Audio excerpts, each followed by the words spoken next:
Estamos con el historiador Albeiro Valencia Llano, quien entre otras cosas hace parte también de la Academia Colombiana de Historia. Él acaba de publicar un libro sobre el paisaje cultural cafetero. Doctor Albeiro, ¿cuál es el origen de este libro y desde cuándo lo empezó a escribir? Bueno, lo empecé a escribir en general hace por ahí 8 años, porque yo veía que el paisaje cultural cafetero como que no arrancaba. Los alcaldes, los funcionarios de los departamentos, de los 4 departamentos del paisaje cultural cafetero. ¿Qué son cuáles? Son Caldas, Risaralda, Quindío y Valle del Cauca. Entonces yo me paseaba por los pueblos, por los municipios del paisaje cultural, por los 47 municipios, y yo veía que la gente no entendía qué era el paisaje cultural cafetero. Ahí me llamaba la atención, yo decía, pero la gente ¿por qué no sabe qué es esto? Si se aprobó el 25 de junio de 2011 fue la declaratoria, y yo iba a los centros históricos, inclusive en muchos municipios tumbaban casas del paisaje cultural cafetero, como Pácora, por ejemplo. Y en el Quindío, pues sí, entendían lo del paisaje cultural cafetero, pero solamente desde el punto de vista del turismo, mientras acababan con el café. Entonces yo decía, pues la gente no entiende, definitivamente. Entonces dije, voy a escribir un libro que toque varios aspectos del paisaje cultural cafetero, empezando desde las raíces hasta todo lo que ubica el paisaje cultural cafetero, porque es que la declaratoria del paisaje cultural cafetero es muy sabia. Dice, el paisaje cultural cafetero, digamos, abarca todo lo que ha transformado el hombre para cultivar café. El hombre para cultivar el café durante varias generaciones lo que ha hecho es transformar el paisaje y adaptarlo a las necesidades de su familia, de la vereda, del municipio y del país. Pero la declaratoria dice, el paisaje cultural cafetero implica también el subsuelo. Y cuando llegan los colonos o los migrantes, las familias pobres, a tumbar la selva, se encuentran con que al estar cavando, cogen la pica, la entierran y se va a un hoyo, abren y encuentran vasijas cerámicas, vasijas de piedras, coronas de oro, torsales, brazales, collares, en fin. Entonces hay que estudiar esta parte. El colono lo que hace es que las vasijas de arcilla las convierte en utensilios de la cocina, en platos para comer, en vasos para comer. Eso es lo que hace. Y hay unas piedras que utilizaban los indígenas para moler el maíz.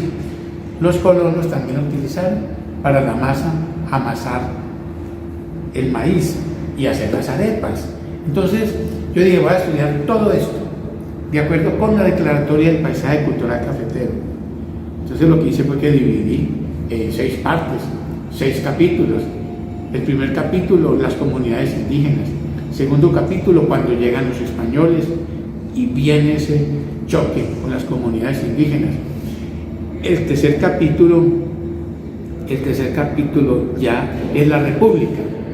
Y en la República son los colonos que entran en selva, es la colonización.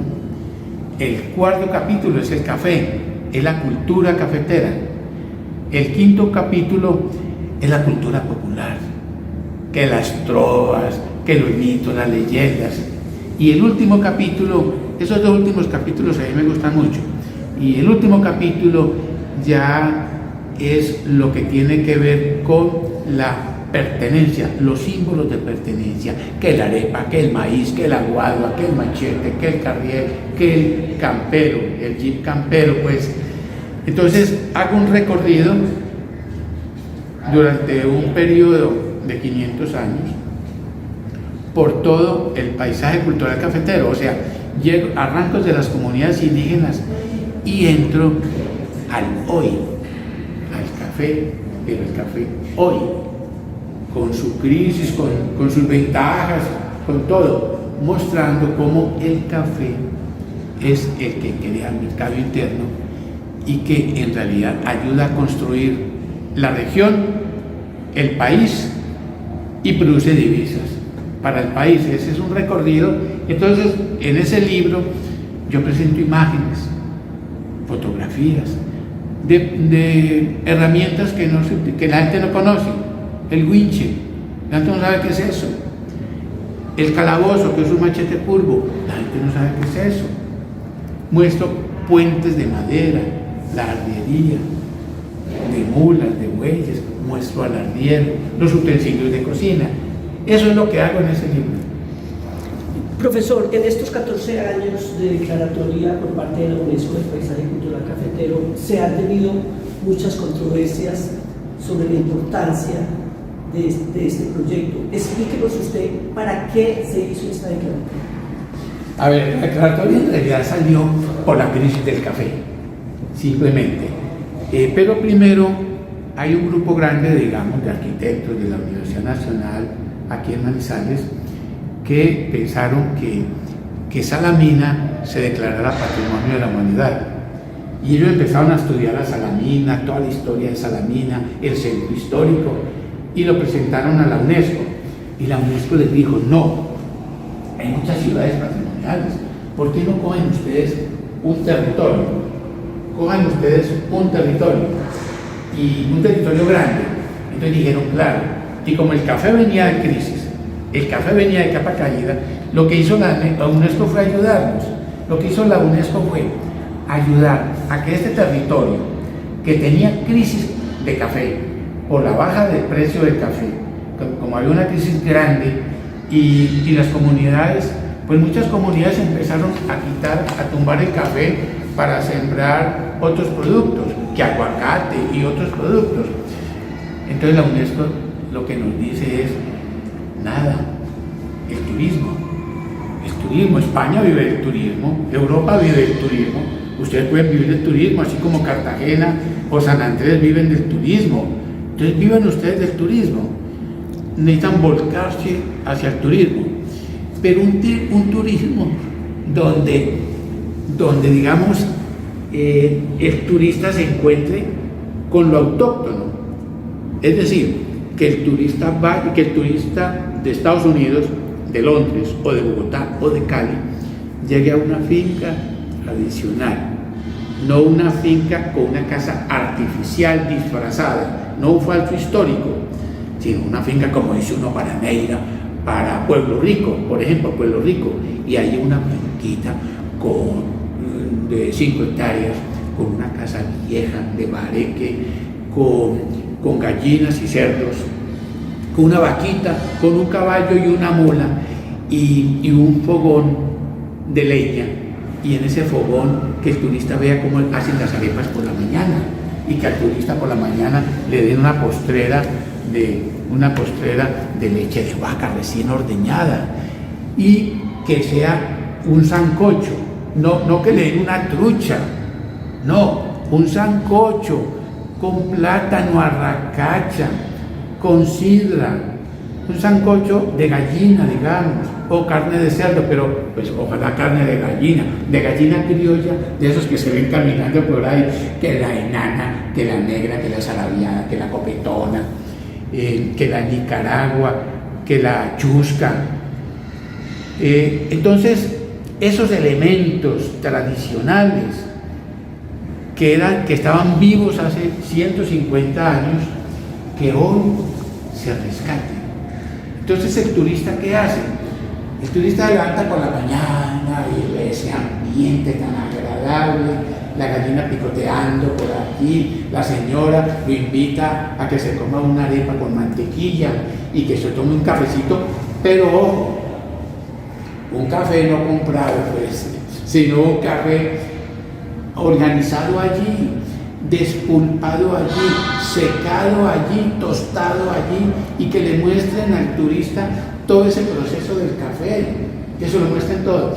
Y si la finquita tiene un puente de madera, que lo paseen por el puente de madera, que le pongan unas botas pantaneras y lo metan a la quebrada, que se meta por la quebrada, y si se puede pescar en la quebrada, que pesque en la quebrada. Pero una finquita que no tenga solamente café, una finquita que tenga plátano, yuca, arracacha, que tenga todos esos productos, que tenga una huerta con sidra, con esa cebolla larga, con tomate de ese pequeñito, con ají pajarito, y que le muestren todo eso. Y una huerta, pero que la huerta tenga la albahaca, sí, que tenga la albahaca, que tenga el cidrón, que tenga plantas medicinales, y que le pueda explicar la señora de la casa, que viste común y corriente como cualquier persona en la finca, y que el señor que tiene un sombrero aguadeño, que tiene un machete al cinto y un surriago, que le explique, que sea el guía. Él mismo es el guía del turista. Entonces, eso es paisaje cultural cafetero. Eso es meter a la gente en el paisaje cultural cafetero. Usted nos decía al principio que pasaron 8 años y usted veía que no pasaba nada. Después de eso, ¿qué ha encontrado en su investigación? A ver, hoy encuentro peor el panorama, porque yo me voy para Salento. Un fin de semana usted no puede entrar a Salento, y Salento es un pueblo muy importante del paisaje cultural cafetero, y entra a Salento un sábado, un domingo o un festivo, usted no puede entrar. En el pueblo no hay donde parquearse, entonces usted tiene que parquearse muy lejos. Entonces eso es la exageración, se desbordó porque las autoridades, digamos, del municipio no supieron manejar el problema, porque la gente se vio abocada a vender su casita porque el turismo la desbordó, y sobre todo que son turistas que no van a comprar. Hay muchos turistas que llegan a acampar, acampan ahí cerca del pueblo. Entonces la gente tiene que parquearse muy lejos del pueblo para llegar a conocer la palma de cera. No ve la palma de cera. Y si se descuidan allá en Salento, la palma de cera se va a acabar. Se va a acabar porque necesita unas condiciones propias para que se dé la palma de cera, como la que tenemos en San Félix. Eso es distinto a lo de San Félix, porque San Félix no se ha desbordado, inclusive Salamina el turismo no la ha desbordado. Yo digo que afortunadamente el turismo no ha desbordado a Salamina y el turismo no ha desbordado a San Félix, porque la carretera es mala para ir de Salamina a San Félix. Entonces, el turismo no lo ha desbordado y no ha acabado con San Félix, y no hay nada más rico que ir a San Félix, por ejemplo, o ir a Marulanda. Esos son pueblos auténticos del paisaje cultural cafetero que hay que cuidar, porque es que no se puede dejar desbordar, que los turistas no desborden, porque los turistas son depredadores. Ahora hay otra cosa, y son los centros históricos. El centro histórico de Salamina es absolutamente precioso. Ese parque, esa iglesia, ese cementerio, esas casas de 2 pisos, las casas alrededor del parque central, la calle real de Salamina y el paisaje que se ve desde Salamina. Desde Salamina me paro yo y veo a Marmato, y veo por allá en Caramada, en el norte, veo al municipio de San Bartolomé, y al otro lado veo, pues ya mencioné la Merced, pero al norte llego hasta Arma. Es decir, es un paisaje absolutamente precioso. Y si hay municipios que están más escondidos y que son muy protegidos por los alcaldes. Yo me pongo a ver a Mistrató en Risaralda. Marsella, es absolutamente precioso Marsella y esa casa de la cultura. Me voy para Pía. Ese centro histórico de la Pía es absolutamente bello. Santuario de una calle con unos balcones espectaculares a una cuadra del parque. De modo que eso, lo mismo que Sevilla, Caicedonia, el Cairo, el Águila, son verdaderos centros históricos del paisaje cultural cafetero, y no los han dejado desbordar. El turismo sí se está desbordando en el Quindío, en Circasia, Salento, en fin. Ha faltado como interés de las autoridades por entender quién es el paisaje cultural cafetero. Perfecto. Hay desconocimiento. Lo que yo veo es que hay desconocimiento por parte de las autoridades, no hay una preocupación. ¿Por qué? A ver, uno mira que la Federación Nacional de Cafeteros ha sacado muchos proyectos, en fin, pero los maestros, los educadores, no se han apropiado, porque hace falta obras como históricas que muestren todo ese recorrido. Ese libro, Paisaje Cultural Cafetero de Colombia, historias, crónicas y leyendas, muestra todo eso. Además, eso está escrito en un lenguaje como una novela, como un cuento, todo hilado, como una narración, como lo que estamos charlando nosotros dos en este momento. Y se va como una narración, como un cuento, de modo que la gente empiece a leerlo y que siga leyendo, y que mañana siga leyendo, y que no bote el libro. Por eso hay una preocupación porque el libro sea bonito, ¿cierto? Que esté ilustrado. De modo que yo pienso que no es solamente culpa per se, sino culpa de las autoridades, inclusive de la Federación Nacional de Cafeteros, de los comités de cafeteros, que no se han preocupado por tener obras didácticas. No hay obras didácticas para que los gestores culturales de los municipios, con los alcaldes, con los maestros, con las autoridades, puedan sentarse a hablar y decirle: vea, tenemos este libro, cojamos este libro, estudiemos este libro, traigamos conferencistas a que nos expliquen, porque son varios conferencistas. El uno nos explicará del centro histórico desde el punto de vista de la arquitectura, un agrónomo, un historiador que nos explique la historia desde las comunidades que hubo aquí, digamos, en Salamina, los Picaraes o los Picará, y que se venga el recorrido cuando son las colonizaciones. Mire, Salamina va a cumplir 200 años, ahora cumple 200 años Salamina. Sería una coyuntura espectacular para que Salamina aproveche la coyuntura del bicentenario para meterse en el paisaje cultural cafetero desde el punto de vista didáctico. Eso es lo que yo considero. Detrás de estas leyendas, crónicas y historias que usted nos cuenta en su libro, pues nos va a mostrar o nos muestra, doctor Albeiro, que detrás del turismo se desarrolla toda la economía. Sí.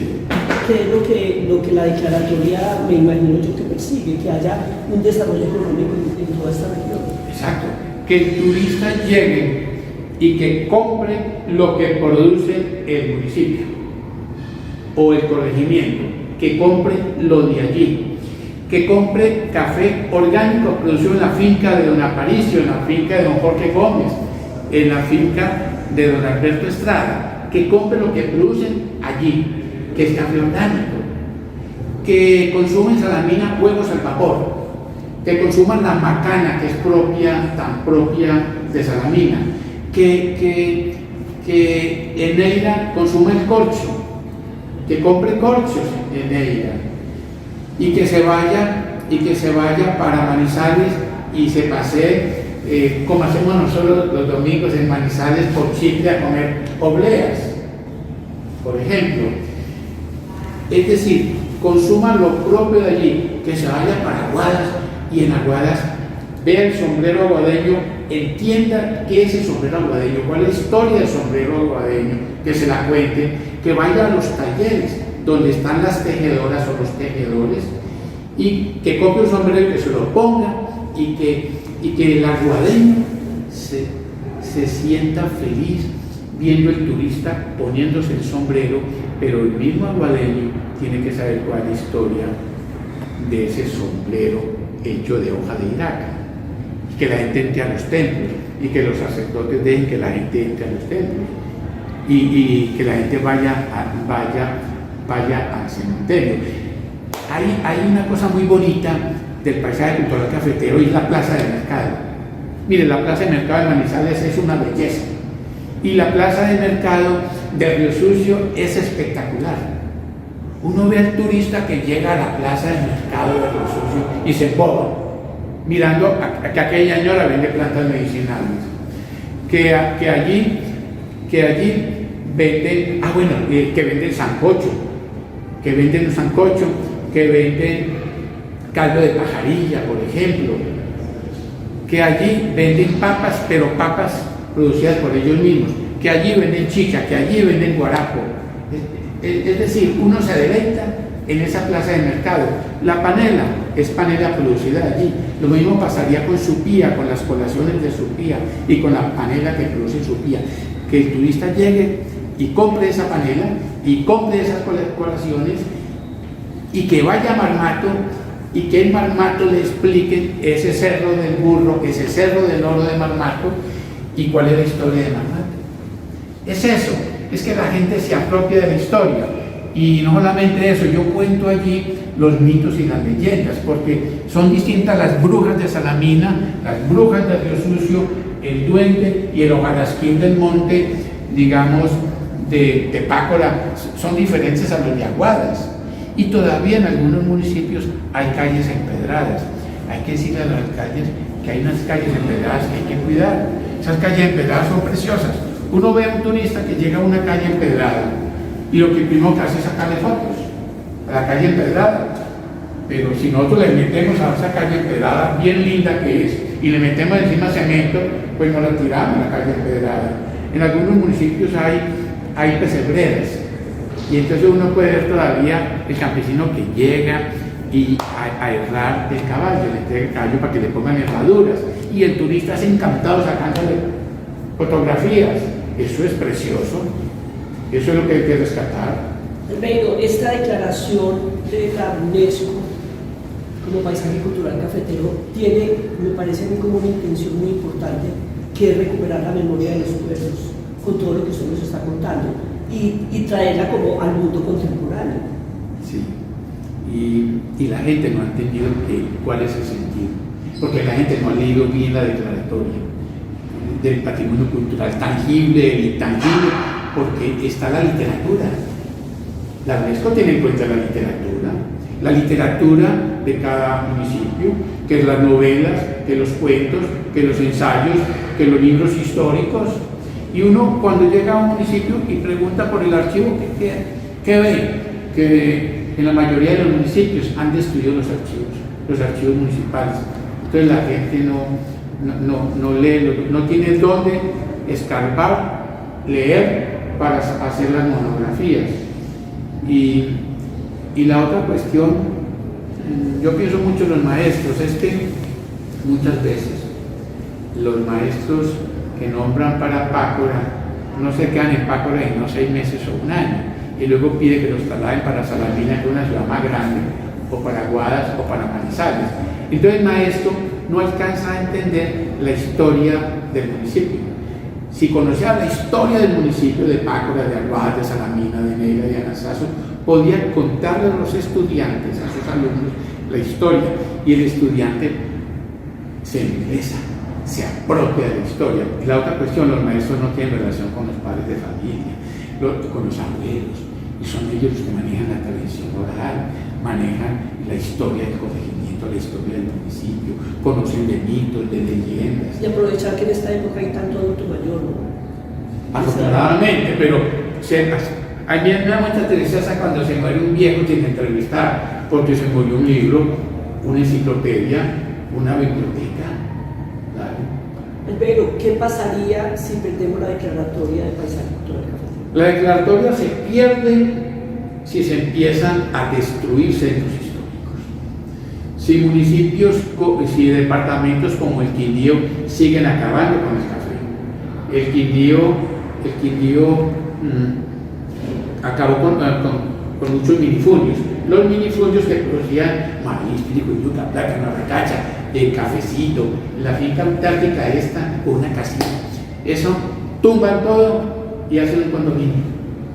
Y construyen unas casas que remedan casas antiguas. Sí, las construyen con placa, ladrillo, cemento, en fin, y le pintan aquí ladrillitos y todo eso. Que son falsos históricos. Eso es un remedio, eso es una mentira. Y entonces el turista no come cuento. Por ejemplo, el parque del café es distinto el que había hace 20 años, el parque del café pues de allí de Montenegro, al que hay hoy en día. Panaca, pues la gente se emociona con Panaca, pero todo es muy artificial. Lo que ve en Panaca lo ve en una finquita. Todo se ve en una finquita y le sale más barato.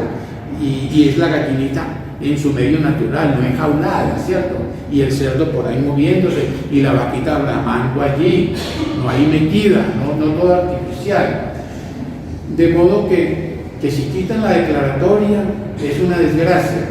Y miren, Antioquia no quiso entrar para la declaratoria del paisaje cultural cafetero.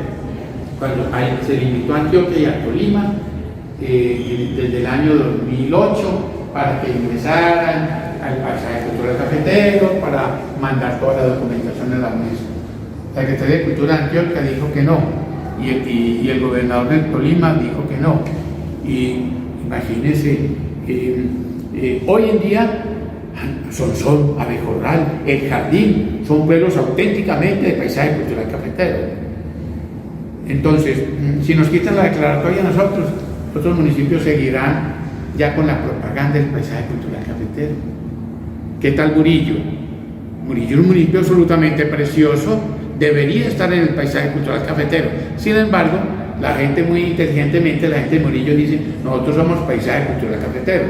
Y tienen razón. Más bello que ese municipio no hay. ¿Qué recomendaría usted para que no se fuera a perder esa declaratoria? A ver, yo pienso que hay que volver a reuniones de los 4 gobernadores con los 47 municipios del paisaje cultural cafetero.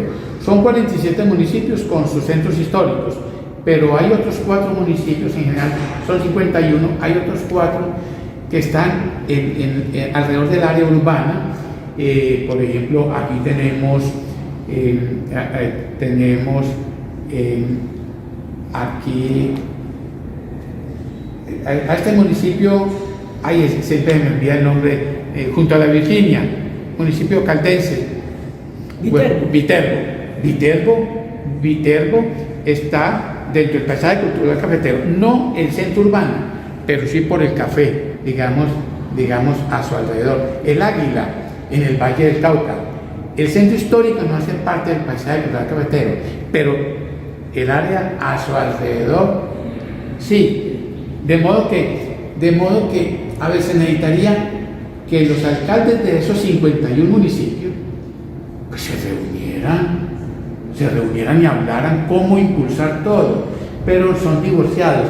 Quindío esa parte, porque Quindío dice, no, nosotros tenemos que estar salvados, y son los que están en más peligro de perder la declaratoria, es el Quindío, porque hay que ver lo que es Salento, lo que es Circasia, hay un montón de municipios que se desbordan, el turismo los desbordó, y si empiezan a destruir casas y hacer edificios de 4 pisos ya de Giplac y en fin, y de cemento y de ladrillo, donde se deformen los centros históricos, nos quitan la declaratoria. Afortunadamente los municipios de Caldas, todos los municipios de Caldas, los 17 municipios, incluyendo pues a Viterbo, ya con Viterbo serían 18, todos esos municipios entienden relativamente mejor que los del Quindío, del paisaje cultural cafetero, pero falta más, porque ¿qué tal en Neira?